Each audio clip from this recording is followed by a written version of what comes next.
Pakistan cricket board अभी boycott करने की बात कर रहा है और आप सब जानते हैं स्कॉट भी अनाउंस कर दिया है। लेकिन अगर पाकिस्तान क्रिकेट बोर्ड ने टी20 वर्ल्ड कप को बायकॉट किया तो उनके पास कोई रीजन नहीं, जैसे बांग्लादेश ने बायकॉट किया तो उनके पास कोई रीजन था कि भाई चलिए हम सिक्योरिटी की वजह से, और एक खिलाड़ी के लिए वो लड़ते हुए चले गए और अंततः उन्होंने बोला कि हम नहीं खेलेंगे, जिनकी जगह पर स्कॉटलैंड को मौका मिला।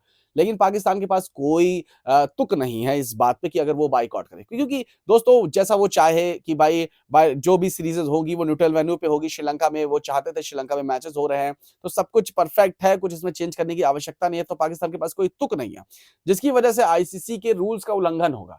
और अगर ऐसा करती है पाकिस्तान की, बाइकआउट कर देती है वर्ल्ड कप को, क्योंकि बांग्लादेश से अच्छे संबंध बनाने हैं, सरकार बननी है, तो मैं आपको बता देता हूं क्या होने वाला है। सबसे पहली चीज तो आईसीसी उनके ऊपर भाई सैंक्शंस डाल देगा।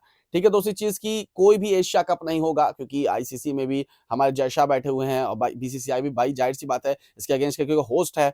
तो एशिया कप से भी पूरी तरीके से मामला गड़बड़ हो जाएगा। उसके बाद इंडिया पाकिस्तान की सीरीज छोड़िए, इंडिया पाकिस्तान कहीं भी नहीं, किसी भी ओकेशन पे नहीं मिलने वाले हैं।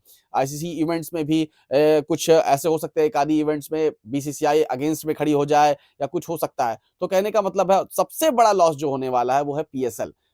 इसमें ये होगा कि आईसीसी बोलेगी कि पीएसएल के लिए कोई भी फॉरेन का खिलाड़ी नहीं जाएगा खेलने।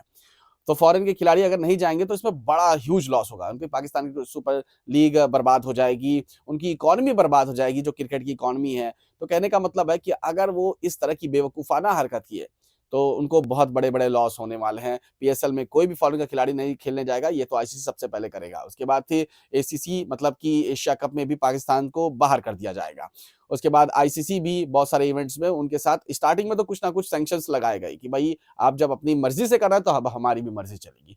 तो कहने का मतलब है इससे पाकिस्तान को एक ह्यूज लॉस होने वाला है। तो पाकिस्तान इस तरह की बेवकूफ़ी नहीं करेगा, ये सिर्फ हमेशा की हरकतें हैं। आप सबने देखा है कि जब भी कोई इवेंट होने वाला होता है तो पाकिस्तान शुरू कर देती है अपनी हरकत, लेकिन वो बांग्लादेश की तरह अड़िग नहीं रहती है। और पहली चीज़ तो अड़िग रहने का कोई मतलब नहीं है, क्योंकि जैसा वो चाह रहे थे न्यूट्रल वेन्यू पे मैचेस हो वैसे हो रहे हैं। बीसीसीआई भी इसके पक्ष में है, पाकिस्तान भी इसके पक्ष में था, तो बातें खत्म है। बात बांग्लादेश की थी, बांग्लादेश जैसा चाहती थी वैसा नहीं हुआ, क्योंकि उनके पास टाइम कम था। लेट टाइम में उन्होंने ये चीजें बताई भाई बीसीसीआई को और आईसीसी को, तो वो चीजें नहीं हो पाई।